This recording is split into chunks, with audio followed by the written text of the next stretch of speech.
Hi, everybody. Recruiting Animal here on June 18th, 1/8/2025. Let's see who's with us today. Actually, before anybody joins, I might like to ramble a bit on my own.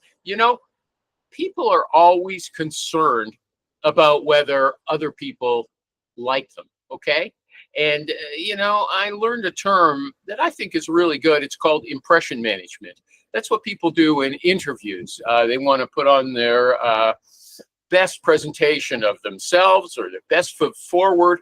But that's what we all do all the time. Some people more than others. I think a good recruiter really is at a higher level than the average person. They're calling strangers and they don't care really very much whether that person is going to like them or not. Okay. And the old saying, water off a duck's back. If the person, doesn't want to hear from the recruiter doesn't care. It just makes the next call. Okay. It's nothing to him or her. Okay. But for lots of us, we want to be liked, okay? We don't like it when other people dislike us. We feel like we're being abandoned to the North Pole and we're going to die, or something terrible is going to happen. That's the gut reaction for a lot of people. And even tough guys don't like to be disrespected, okay? They want to be respected. If not liked, they want to be respected, okay? But these things are not that important. That's the thing. You're vigilant all the time, worrying about your impression management. And where the value in life comes from is feeling relaxed and not worrying about it much at all, right? It can't be nothing, especially if you're going to make a presentation. Maybe you have to put on a suit and tie or whatever formal business clothes. So you do have to make adjustments, consider your audience, but it's not a profound, ongoing concern about whether somebody is going to think you're stupid. Okay, I just went to a lab and I made a mistake. They gave me some instructions. I had to get a blood test. And I didn't follow the instructions properly. And I remembered it afterwards. I said, oh, you know what I did? They said, don't worry about it. But I felt like a goof, okay? And if you think you're a goof, you think other people are going to reject you. And you think that's a much bigger deal than it really is, okay? And so there's a few things to realize there. Number one, you're exaggerating the significance. And so you can stop exaggerating. You can stop caring, essentially. You don't have to care very much. And if you stop caring, which means stop being afraid, stop being vigilant all the time, worrying, is this okay with everybody? Do you think, am I coming across okay? You stop that, you essentially move into a deep state of relaxation. Not that you're not falling asleep, but you're deeply relaxed on an ongoing basis. Thomas Salascio Pistachio, welcome to the show. What if someone says to you, Tommy, in an interview, what's your greatest weakness? And you say, well, I can be a bit of a nudge. If I see somebody eating a Danish with coffee, I can't resist telling them, that's no good for you, right? That's bad for your blood sugar, okay? Or even a bagel. I want to tell them, it's not good to eat so much bread. That's something I find I can't resist. And you know what? It doesn't really go over well with everybody. They don't care about that stuff. What do you think? First of all, the interviewer won't expect you to pick something that's not a technical. Business related. Yeah. Right? No, it is business related, but it's about how you relate to your coworkers, right? It could be a serious issue if you're a pest and they don't like you and you think you're a do-gooder, right? For health. What do you think the reaction to that would be in an interview? I mean, what do I think the reaction would be? I think that's I think I'm throwing you a curve. You didn't expect this. Yeah, I didn't. That's a really, I guess, honestly, it's really hard. It'll just depend on the company, the type of person. I mean, that's an honest answer. So the interviewer would have to look at that as being. It's honest, but it's not saying it's a way of avoiding talking about the job itself, right? You're not saying, I screwed up. I'm an accountant, but there's this thing I just miss it all the time, and then somebody has to go over my work. You're not saying that, okay? You're giving a And I real. would never expect anyone to say that. So I think it's You're a good. asking for I your think it greatest may. I think you may get an interviewer to say something like, "No, no, no, I need something more technically or business related." Again, it depends. Again, Oh, you think they'd be that sharp, eh? it depends on the interviewer and the position, right? So if this is a customer service position where you're interacting with people, I think that's a good answer. If this is a developer position where you're supposed to pay attention to detail and have to have a background in lots of technical stuff, probably not a good answer. Okay. Now I saw, I saw this article in the. Okay, I didn't like your answer, by the way, but it's reasonable. Okay. You can grade my questions on 1 out of 10, and I'll grade your answers the same way. Okay. So I saw this article in the New York Times. Are you listening? Yes, I got an issue. Yeah, I'm listening. You got an issue. It's not the issue that I complained about, that you're too What's up? dark. Okay. It's some other issue. Okay. So this recruiter said we had a job interview and the candidate had to make a presentation. You raised the issue. Well, they didn't say what kind of job it was, but she came in with her whole family and a 1-year-old kid who she carried around. She took off her shoes and she went up to the whiteboard and she was carrying the kid, and her husband and the other kids were there with her. Apparently this is, some people said this is a generational thing. It's not that odd. It sounds odd to us.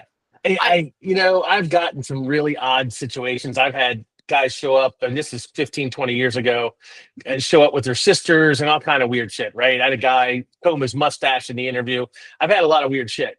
This one doesn't surprise me. However, I would push back that it's more common than he's making it out. I don't think it's that common.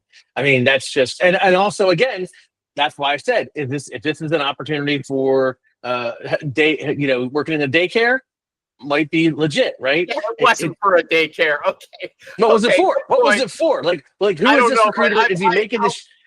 It seems so okay. I can see someone showing up with their kid because they couldn't find healthcare, right? I can see some neurodivergent guy showing up with his family because he's afraid. I could see someone taking their shoes off in the interview because they felt that comfortable. All three together, bullshit. Okay. The interviewer actually complained about it to HR, and the HR rep said it's a generational difference. Many candidates. I find this extremely hard to believe. Extremely hard to believe. I really do. I feel like this person has put 4 or 5 things together. I find that very hard to believe. I just do. That's just me. Maybe I'm out of touch. Maybe I need to get off my lawn more often. That just seems. I've been doing this 27 years. That seems really, really, really a one-off. 100% a one-off. Okay. Here's one to Rich. I found a few things that Rich was complaining about this week.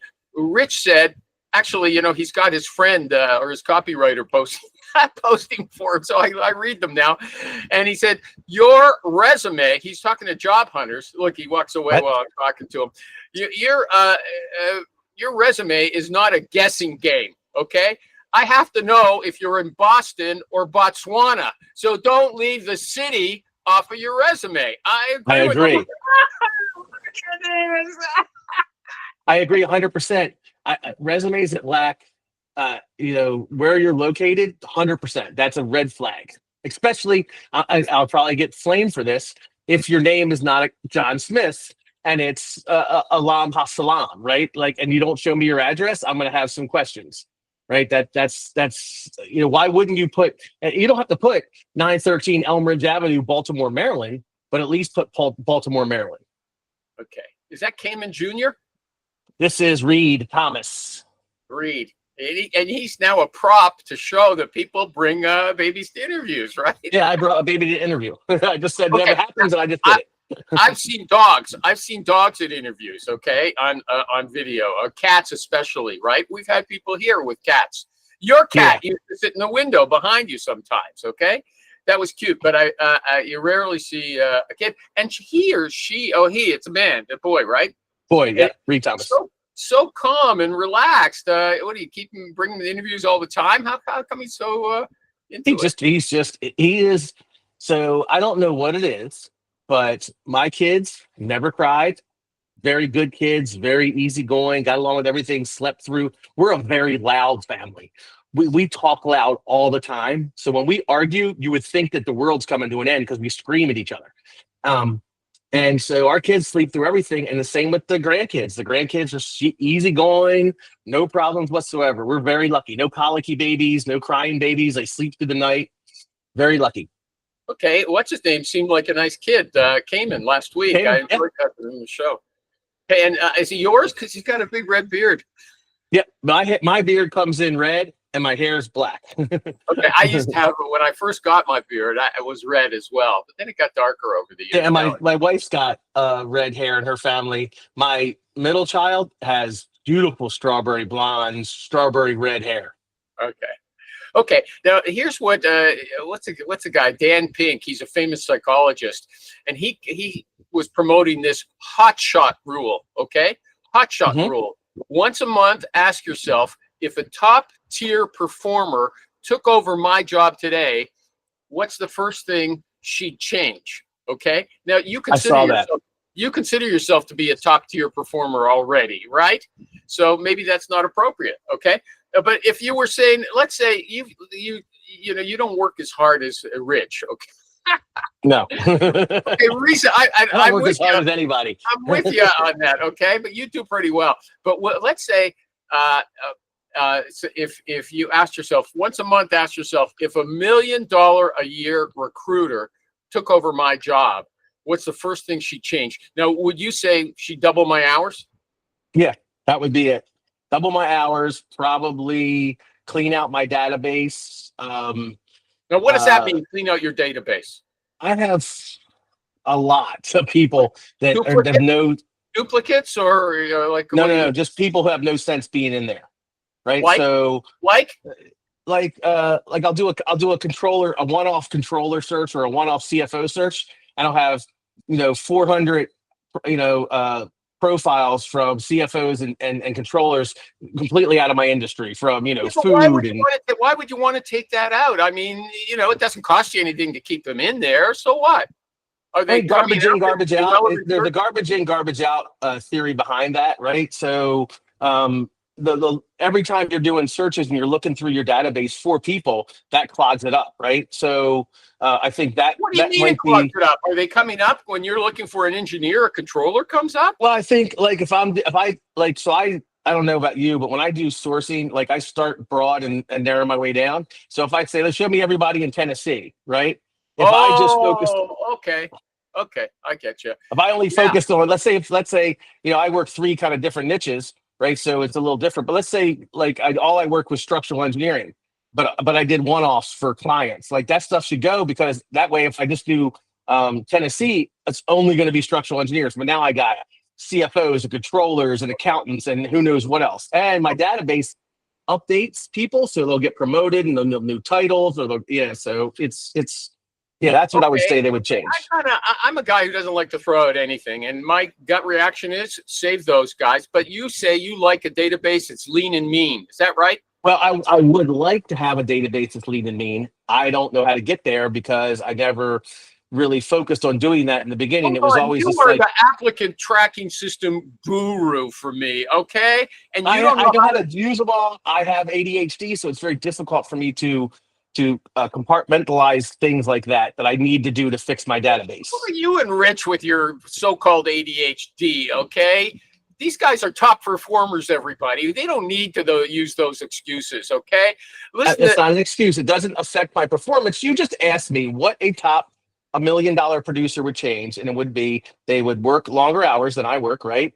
And probably clean up my database. Yeah. And they may throw out some of the jobs that I work on that aren't related to the industry niche that I work. Hold on a second. Wait a second. When you've told me that you're working on an unrelated job like a controller, what's happened there is one of your good clients for engineering people has asked you, you can't turn those down. Can you turn those down?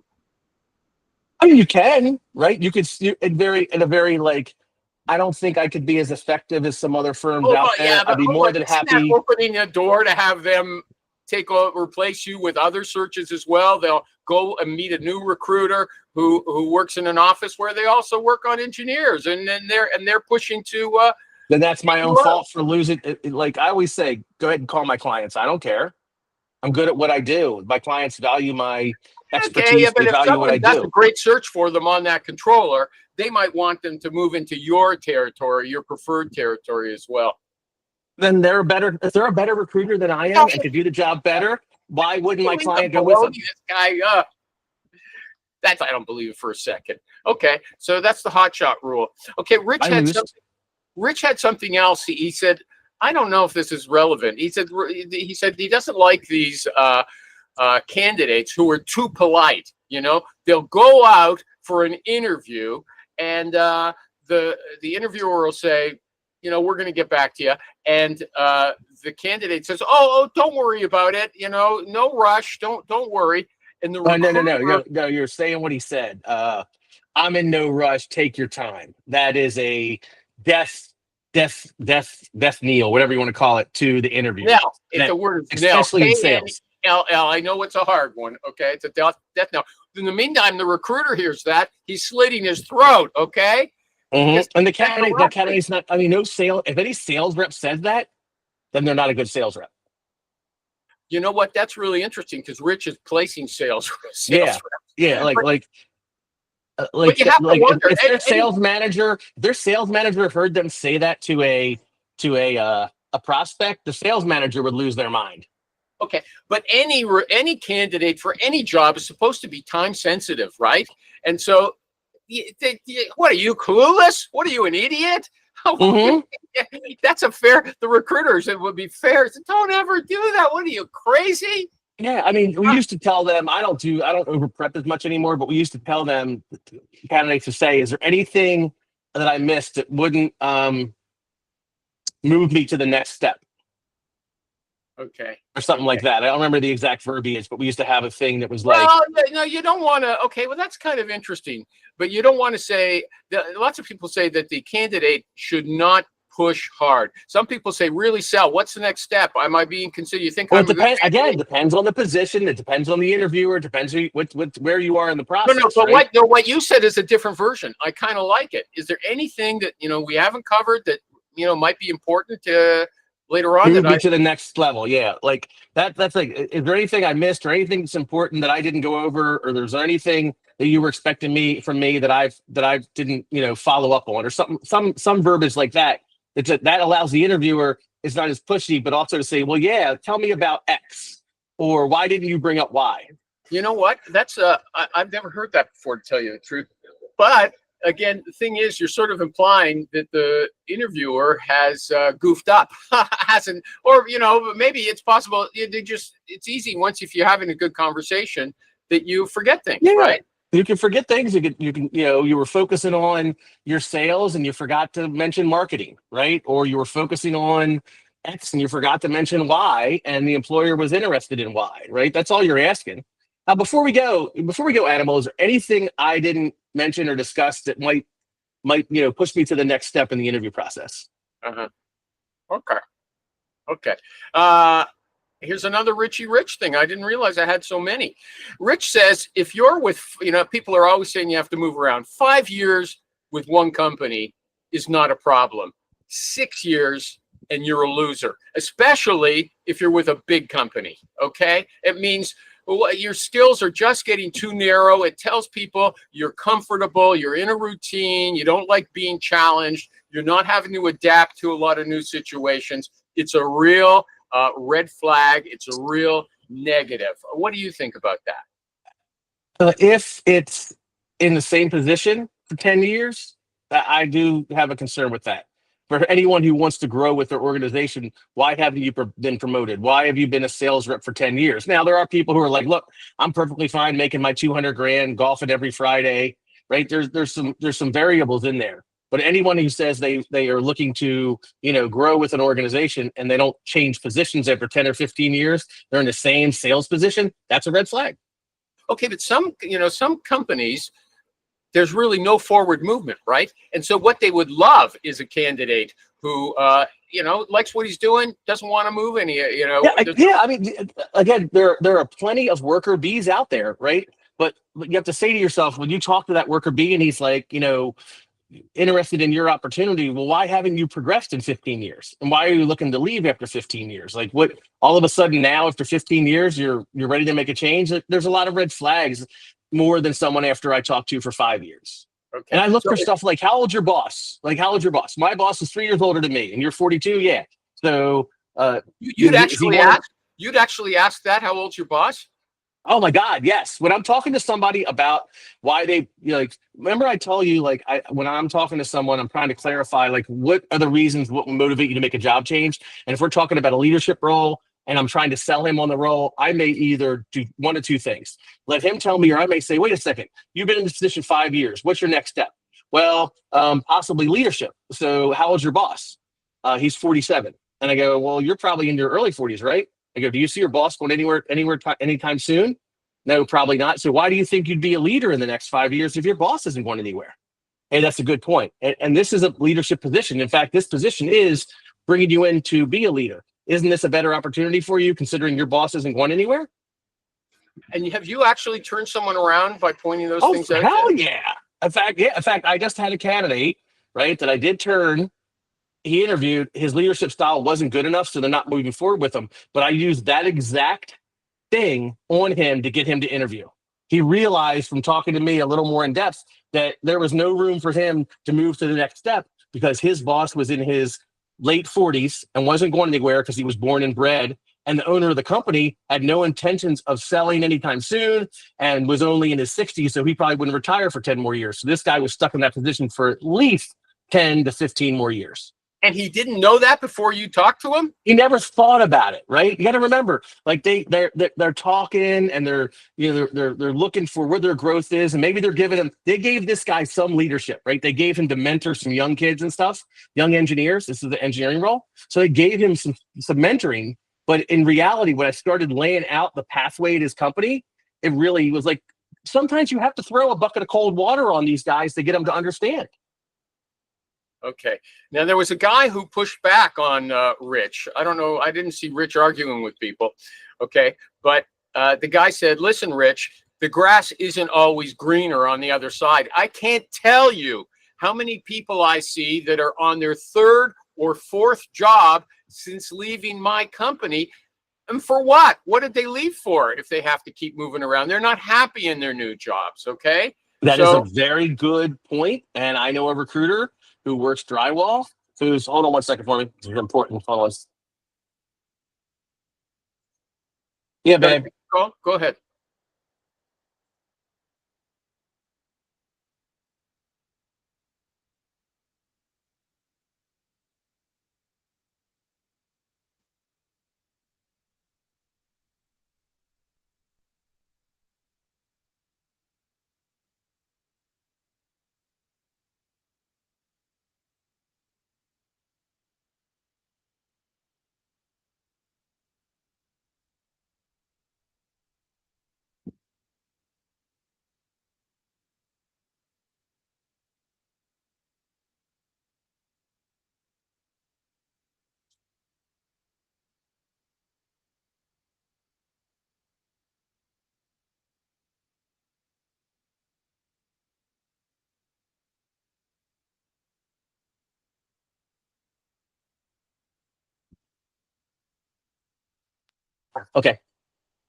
Okay.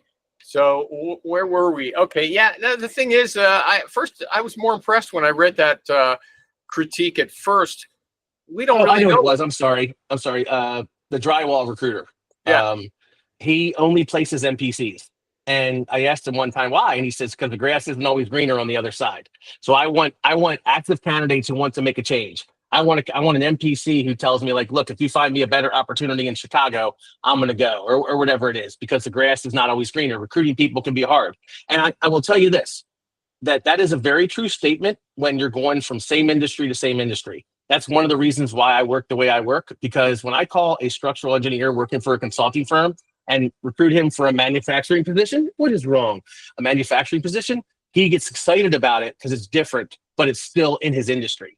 So that's kind of how that works in recruiting people for me. Because if I call someone who's working for a consulting firm in DC, let's say DC, I have a client in DC, small consulting firm, 50 people, 4 locations, good company to work for, right? Partnership opportunities, right? Et cetera.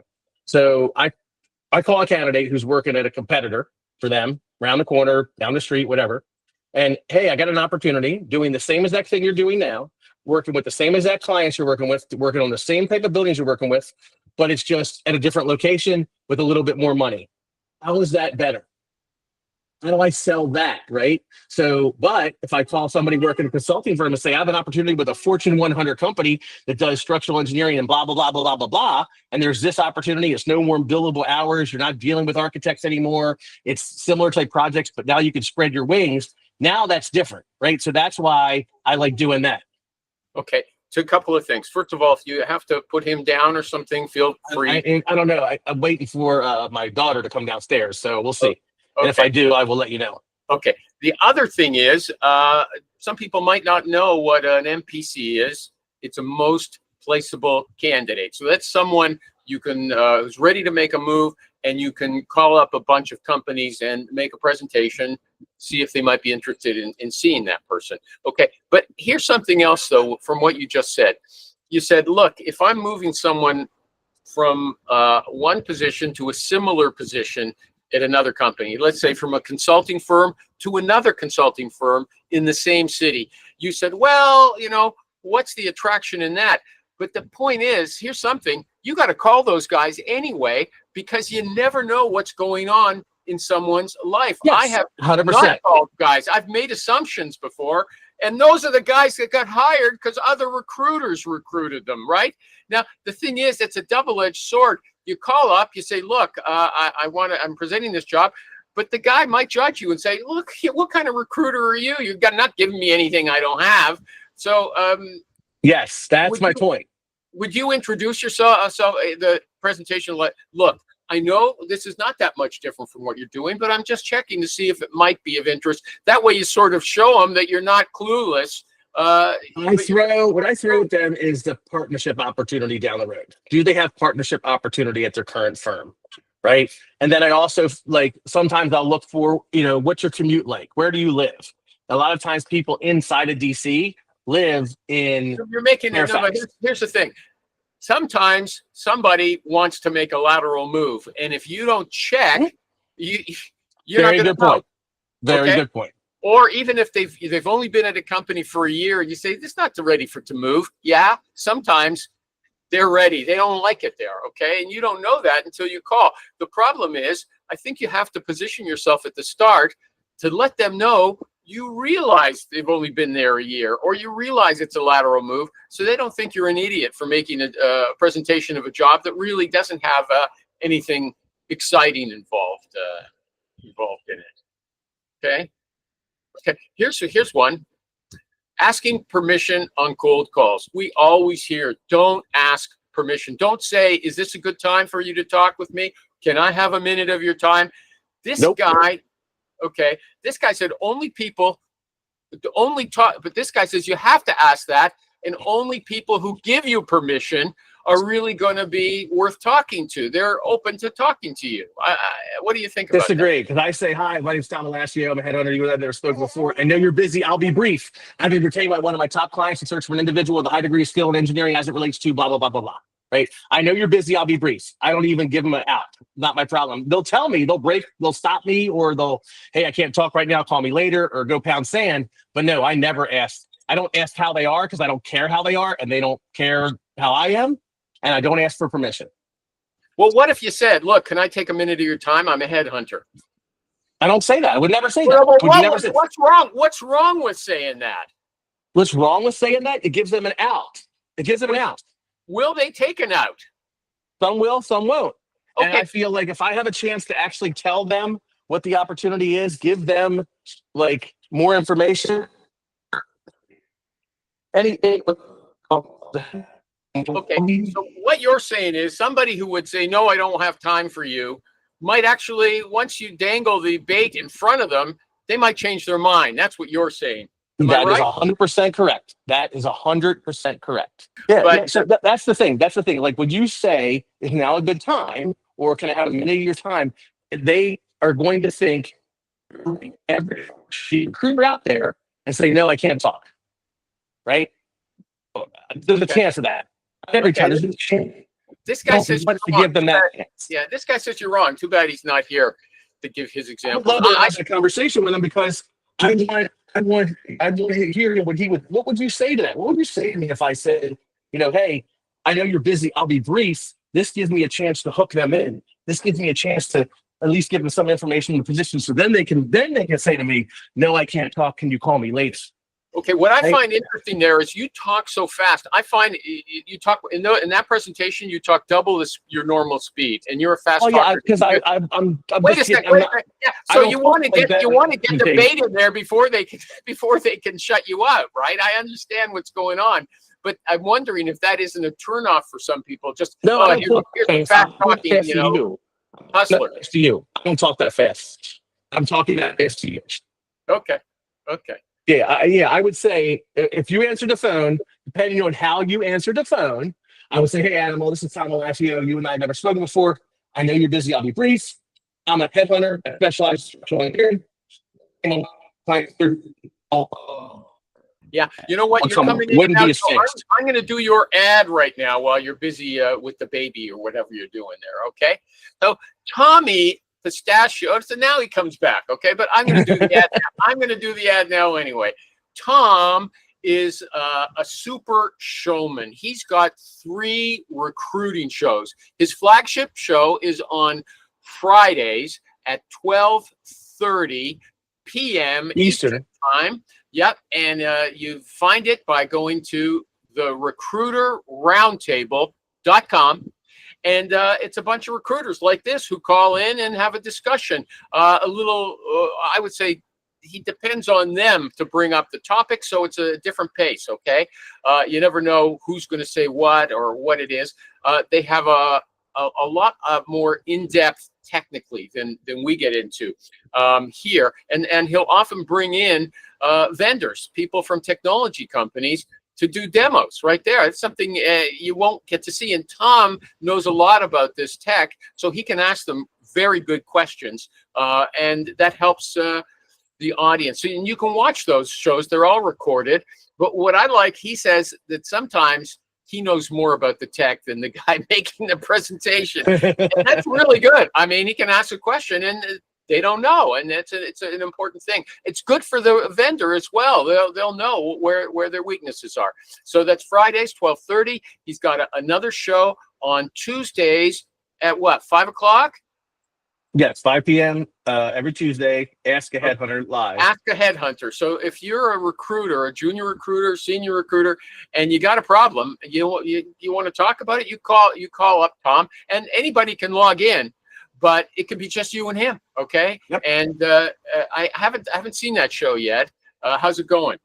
Good. I mean, it's I usually get one new person that'll show up and ask me a question or two every week, right? And we don't. There's no rhyme or reason to it. The topics vary. I may start a demo before anybody shows up. So yeah, like yesterday, I was driving back from Virginia. I had to do it in my car, and we were talking about business development and MPCs and ambulance chasing and that type of stuff. So it kind of just varies. There's no rhyme or reason to it. Okay, I'd like to take a look at that. And the final one is every third Thursday of the month.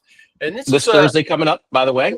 This is a pretty interesting one. It's about applicant tracking systems. Specifically, Tom is an expert, I'm going to say, in Loxo and also now Jobin, okay? But you can call in about any kind of applicant tracking system, because since he knows a lot about the features of these ATSs, then you can talk about the ones that you've got, right? Am I right about that? I mean, okay. I know. Okay, so I could enough to be, semi-intelligent on, Crelate, Bullhorn, and those, but I'm not an expert. Well, even if I could close say, to an look, expert.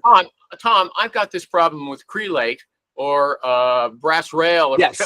Yeah, And, I actually can work through some issues. In fact, someone called me about pretty late. but you can tell them, well, this is how it. I just want to let you know this is how it works in Loxo, or this is how it Correct. works in Jobin. So that person gets a perspective on what's happening in those other systems. Okay, at least the ones that you know, and there might be other people on the show as well with even broader experience who've worked in other companies. That Correct. So, and you can find all that stuff at the recruiter roundtable. Is it the recruiter? TheRecruiterRoundtable.com. We also have a Facebook group, the Recruiter Roundtable, and a LinkedIn group, the Recruiter Roundtable. So. Oh, really? Okay, fine.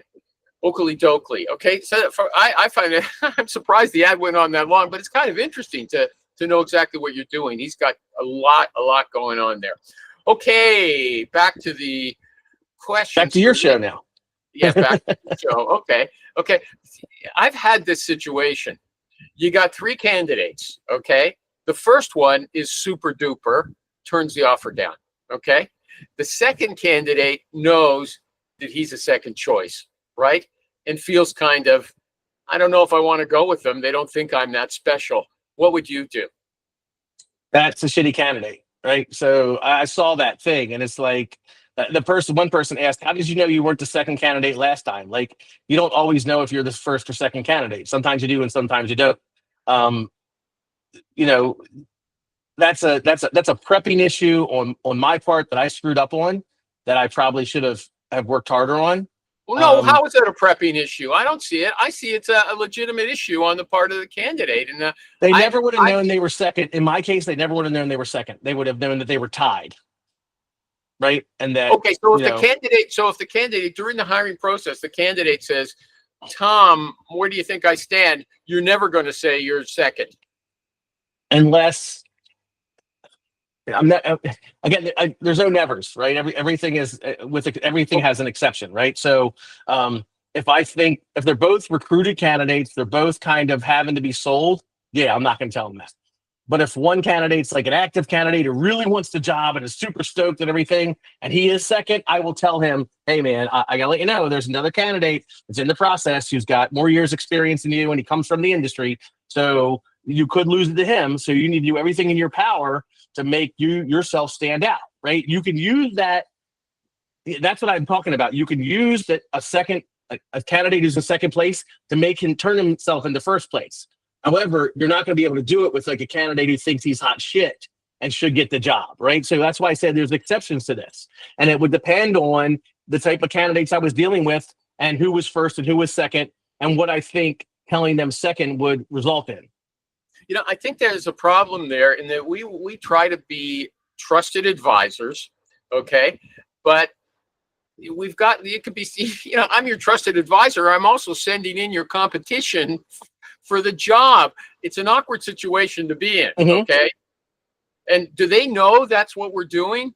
I don't think they always understand that. And that's what I said. That's why all candidates that's why I say that the candidate who really wants the job, that candidate will move heaven and earth to become the second, from the second to the first. Right. So if you have 2 passive candidates that you've had to rebut and they're not 100% sure, that second tier candidate may get pissed if he finds out he's second. Right. I had to talk me into this job anyway and screw them if they don't think I'm number one. Right. I already got a great job. So it just, like I said, it just depends. There's too many variables that I can't answer on it. And I'm probably going to have to go because he's getting sick. Okay. You tell him, you said you got to go. Is that what you just said? I don't know. We'll see what happens. He's starting to get fussy. Okay, that's the. Yeah, I'm gonna have to go. Animal, sorry. Okay, nice talking with you. Always a pleasure. If his mom comes down in the next 5 minutes, I'll come back. If not, have a great week. I'll see you next week. Yeah, I'll see you later. We're way into the show anyway. Take care, Tommy. Hi, everybody. We're back now with that question. We're back. Okay, we're back just to me. Okay, but with that question we were talking about, I think it's a serious thing about whether the candidate knows that you're the guy or the girl or the woman or the man or the person who's also supplying his or her competition. Yeah, I'm your buddy. I want you to get the job, but I'm telling the exact same thing to a bunch of other people. Okay, Tom had to go. That baby was getting restless. So to tell you the truth, we're well into the show. I think I'll save the rest of the questions I've got for next week or some other time. Maybe Richie Rich will be here, and I'll throw those questions that were directed at him back in his face. Okay? I think that's it. Take care. Bye. Bye. Bye, everybody.